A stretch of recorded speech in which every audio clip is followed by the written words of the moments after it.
There's a strange thing that happens in the quiet corners of our minds. We tell ourselves stories we know aren't quite true. We convince ourselves we're fine when we're not, that we didn't care about what someone said when it actually stung, or that the problem isn't as big as it feels. This self-deception isn't just about pretending, it's a kind of survival instinct, a way of keeping the storm outside from shaking the walls within. It's something as old as humanity itself, a dance between what we feel and what we're willing to face. And long before psychology had a name for this, ancient thinkers were already wrestling with it.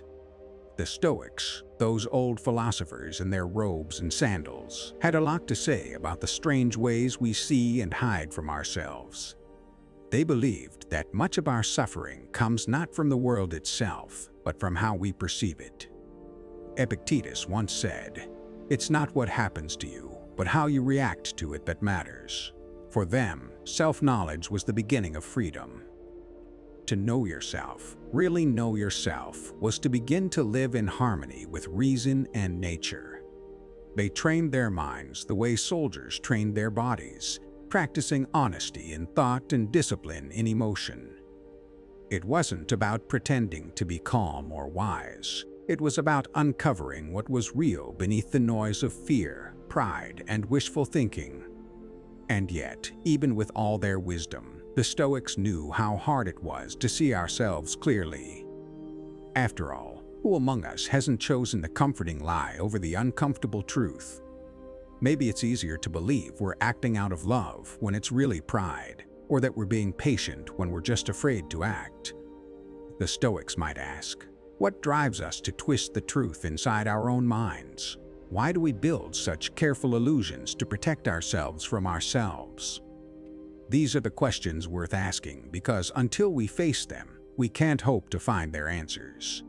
If this reflection stirred something in you, maybe a thought you hadn't noticed before, or a quiet nod of recognition, don't let it fade. Share your own take. What truths do you find hardest to face? Drop a comment and let's keep the conversation alive. Philosophy was never meant to be a monologue. And if this kind of journey into the mind and the old wisdom of the Stoics speaks to you, hit that like button and subscribe for more. After all, exploring ourselves is easier and far more rewarding when we're not walking the road alone. Number 1. Maintaining a positive self-image. There's a saying that we are the stories we tell ourselves, and sometimes those stories are half-truths dressed up as comfort. We lie to ourselves not out of malice, but out of a need to stay afloat, to protect the version of ourselves we want to believe in. It's like polishing a mirror, but avoiding the cracks beneath the shine. We tell ourselves we're doing our best, that we're right, that others simply don't understand us. These aren't always bad lies. They help us get through the day. But when they pile up, they become walls that block our growth. The Stoics, sharp observers of human nature, saw this centuries ago. They taught that the hardest person to be honest with is often the one staring back in the reflection. For the Stoics, honesty wasn't just about speaking truth, it was about seeing truth. Seneca wrote, "No man is more unhappy than he who never faces adversity, for he is not permitted to prove himself." To them, discomfort was a form of clarity. Challenges revealed who we really were. In a way, lying to ourselves is like keeping the lights dim in a messy room. It feels easier, but it doesn't make the mess disappear. The Stoic idea of apatheia, a kind of calm mastery over our passions, wasn't about suppressing emotions, but about not letting illusions rule us. They believed that by facing ourselves, even the parts we don't like, we could build strength, not shame. There's an old folk story about a farmer who tied his donkey to a small post. Over the years, the donkey stopped trying to move beyond it, even when the rope was gone. That's what happens when comfort becomes a habit. We stay tied to lies we no longer need. The Stoics would call this living out of alignment with nature, meaning we stop moving toward our best selves. Marcus Aurelius warned, "The soul becomes dyed with the color of its thoughts." If our thoughts are built on illusions, then slowly, our entire sense of self takes on their hue. Facing the truth, though uncomfortable, is the first step in reclaiming our freedom to act, think, and live honestly. At the heart of Stoic thought lies a simple but profound idea. Clarity is liberation. When we stop hiding behind comforting illusions, we begin to see life and ourselves as they are, not as we wish them to be. It's not about harsh judgment or endless self-critique. It's about acceptance and the quiet power that comes from knowing where we truly stand. The Stoics believed that truth and virtue walk hand in hand, and that inner peace grows only in the soil of honesty. When we face ourselves without disguise, we move closer to wisdom and to the kind of calm that no lie, however sweet, can ever replace. Number 2. Protecting yourself from psychological harm. Sometimes, we lie to ourselves not to deceive but to survive. When reality feels too heavy, the mind quietly builds a softer version of it, something easier to handle. It's the same way a child covers their eyes and thinks the monster under the bed disappears. We grow up, but we keep that trick. We just learn to do it with words, excuses, and half-beliefs. The Stoics, who were deeply interested in the ways our minds play tricks on us, saw this not as a flaw, but as a deeply human instinct. They believed that our thoughts can protect or destroy us depending on how we train them. So, in their eyes, lying to ourselves wasn't weakness, it was an untrained response to fear. To the Stoics, pain wasn't something to run from, it was something to understand. Seneca once wrote, "We suffer more often in imagination than in reality." They noticed how people often invent stories that make pain seem worse or more personal than it really is. By distorting the truth to make sense of our hurt, we sometimes create bigger wounds. Instead, the Stoics encouraged what we might now call emotional clarity, looking at our suffering directly without adding unnecessary layers of drama or denial. In doing so, they taught that truth, even when painful, often heals faster than illusion. There's an old story about a traveler who wore a mask to hide a scar. Over the years, he forgot what he looked like beneath it. That's what happens when we lie to ourselves for too long. The mask becomes our face. Stoic thinkers would warn that this kind of self-deception robs us of authenticity. Marcus Aurelius reflected, "If it is not right, do not do it. If it is not true, do not say it."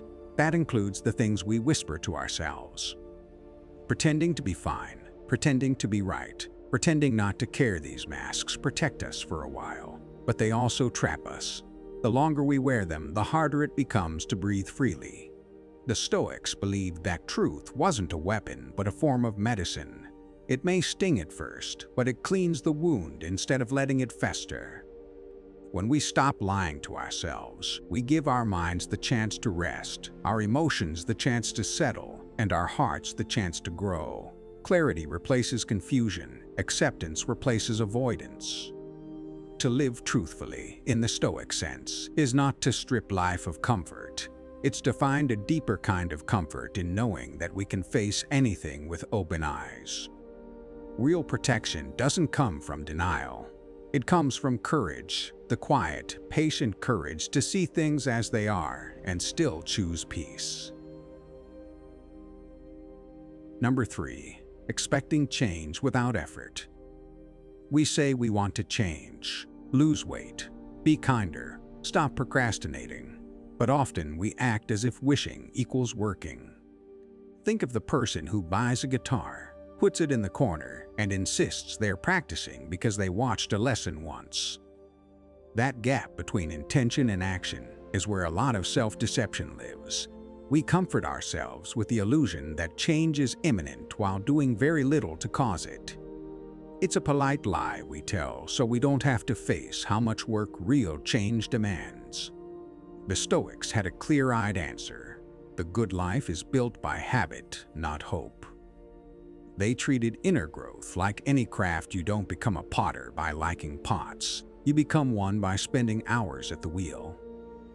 Epictetus put it simply: first say to yourself what you would be, and then do what you have to do.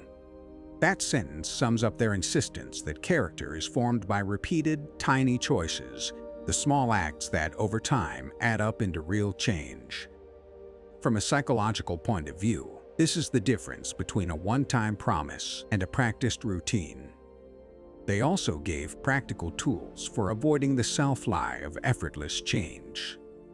Stoic exercises like checking your impressions before accepting them, rehearsing difficult scenes in your mind, and keeping an evening account of your actions are designed to turn vague desires into concrete steps. Marcus Aurelius even framed obstacles as training.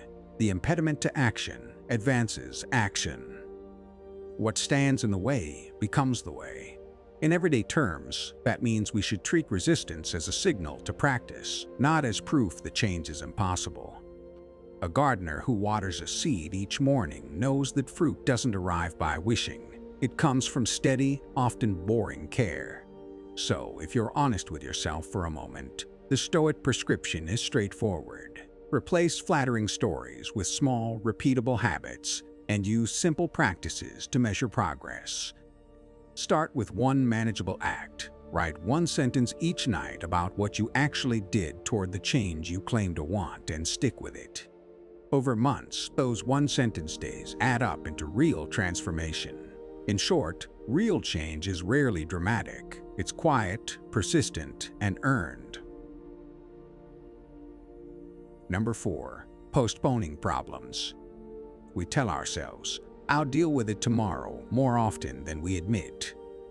Whether it's a small leak in the roof, a tense conversation we keep putting off, or a dentist appointment we never book, postponing turns a simple issue into a looming drama. From a Stoic angle, this isn't just laziness, it's a kind of comforting storytelling. The mind softens the edges of trouble, so we don't have to feel the pinch now, and that quiet little lie keeps us from the awkward work of fixing things. One Stoic tool against that softening is the practice known as premeditatio malorum, imagining what might go wrong so you're not surprised by it. Picture the farmer who checks his fences before the rainy season, and the sailor who practices knots in calm weather. By rehearsing problems, they remove the sweet cushion of denial.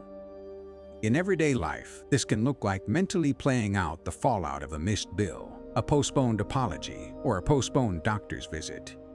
The Stoics taught that rehearsing the unpleasant makes the real thing easier to face because it replaces vague fear with a clear plan.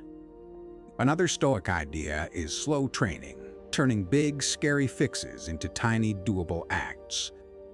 Instead of saying, "I'll sort my life out," pick one tiny, visible step and repeat it. Call the person, pay the smallest overdue bill, sweep the corner of the attic. Over time, those small acts build a habit of responding rather than avoiding. Seneca put it bluntly about our relationship with time. It is not that we have a short time to live, but that we waste much of it. Postponement is waste dressed up as patience. The Stoic remedy is to convert that wasted margin into steady, honest effort. In the end, Stoic wisdom points away from clever excuses and toward concrete practice. Face the little trouble early, rehearse the worst calmly, and turn the fix into a repeated habit. These are simple, human ways to stop lying to ourselves. Don't let tomorrow carry the weight of what you can start today. Waste no more time arguing what a good man should be. Be one. Number 5. Holding on to false beliefs. Sometimes we cling to ideas that we know aren't entirely true, but they feel comforting or familiar. It could be believing we're naturally unlucky, that someone else is always to blame, or that a bad habit isn't harming us. This kind of self-deception is subtle. It whispers excuses and stories that protect our ego while quietly shaping our decisions and emotions. The Stoics recognized this tendency centuries ago. They observed that the mind, when unchecked, tends to weave convenient fictions, and that living under these fictions leads to a life that feels heavy and fragmented. The Stoics encouraged us to question these beliefs relentlessly. Epictetus advised, Don't demand that things happen as you wish, but wish them to happen as they do, and you will go on well. At first, this might sound like the usual, control what you can mantra, but here it points deeper. If we examine our assumptions, we discover which are self-made illusions and which reflect reality. When a farmer insists the storm is unfair rather than preparing his fields, he's holding on to a false belief that clouds judgment. The Stoics argued that freedom comes not from avoiding pain, but from seeing clearly what is true even when it stings. Folk wisdom is full of stories illustrating this stubbornness. Consider the tale of the old merchant who refused to sell a rotting batch of apples because he believed they were still good, losing both reputation and money. Our false beliefs can be just as costly, though invisible. The Stoics would say that habitual reflection and honest dialogue with ourselves are the antidotes. By asking hard questions, is this really true, or am I just afraid of admitting otherwise? We slowly loosen the grip of comforting lies. Ultimately, Stoic insight shows that holding on to false beliefs is like carrying a backpack full of stones we think are treasures. By examining them, questioning them, and letting go of what doesn't serve us, we lighten the load. We begin to act with clarity, make decisions with wisdom, and experience a sense of freedom that no convenient fiction can provide. Living honestly with ourselves doesn't just protect us from self-deception. It opens the path to a life that feels whole, grounded, and real. Thank you for staying with me through this exploration of the ways we deceive ourselves and what the Stoics can teach us about facing the truth. Reflecting on our habits, beliefs, and stories isn't always comfortable, but it's the path to a clearer, freer mind. Remember, it's not about perfection. It's about noticing when we slip into lies and gently steering ourselves back toward honesty. By doing this little by little, day by day, we give ourselves the chance to live with more clarity, more courage, and more peace. Your willingness to sit with these ideas is already a step toward the kind of self-awareness the Stoics valued above all else.